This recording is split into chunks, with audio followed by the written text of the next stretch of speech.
I've got a lot on my mind. I know you've got a lot on your mind. We've got an important broadcast lined up for you today. Thank you for joining us. It is Monday, the 13th day of June, 2011. We're going to be live here for the next 3 hours today.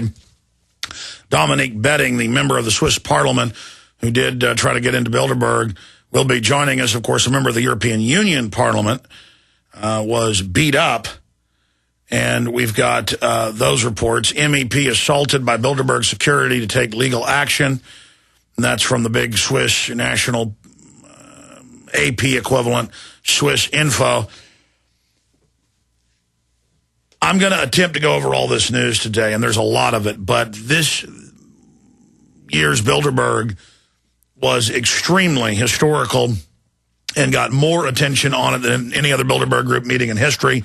And people are asking, why are elected, quote, officials meeting with the Fortune 100 in secret, and what are they doing? Well, we know what they're doing. They're openly trying, through governments, to rob the wealth of the general population through, quote, bailouts. They are pushing monopoly capitalism or fascism, the opposite of the free market. And I've made a film, of course, Endgame, Blueprint for Global Enslavement, detailing many of their admitted crimes, many of their own minutes, many of their own books they've written. Bilderberg Group members write books and brag about how they're setting up a world government. And it's very exciting to go from the point of being made fun of a decade ago or more, if you talked about it, to now people knowing that it's a real situation and identifying the actual puppet masters, not the puppets.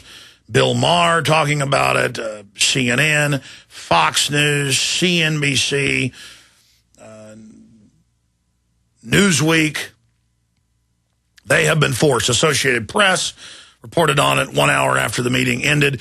They did leave early. They normally leave in the afternoon or even stay over till Monday. This is the earliest they've ever left, according to Jim Tucker. Some were helicoptering out by Saturday. There was a torch-lit procession. And then they said, we're bringing candles to David Rockefeller's birthday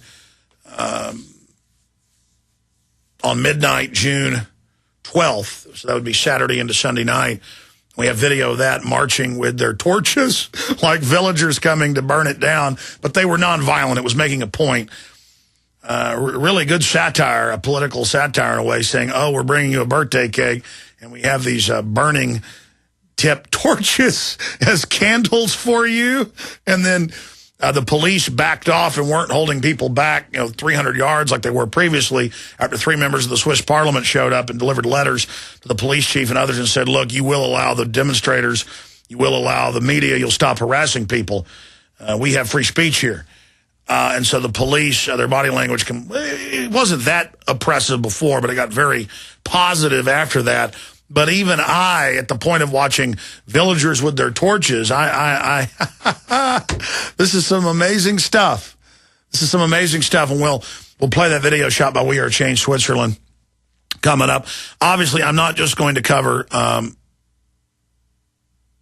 whole Bilderberg situation today. There is just huge economic developments happening, massive military developments in the Middle East. We also have a bizarre report out of Texas. Remember that 60 Minutes piece 3-4 weeks ago or a month ago where they talked about domestic extremists and how they're everywhere, and if you don't like the Federal Reserve, you're a terrorist? Well, here it is, KSAT television out of Texas. We have domestic terrorism right here at our doorstep, said Captain Charlie Hicks of the Bandera County Sheriff's Office. And he went on to say, I have their press release here in my stack. He went on to say that it's terrible. They talk about liberty. They talk about freedom. These are terrorists.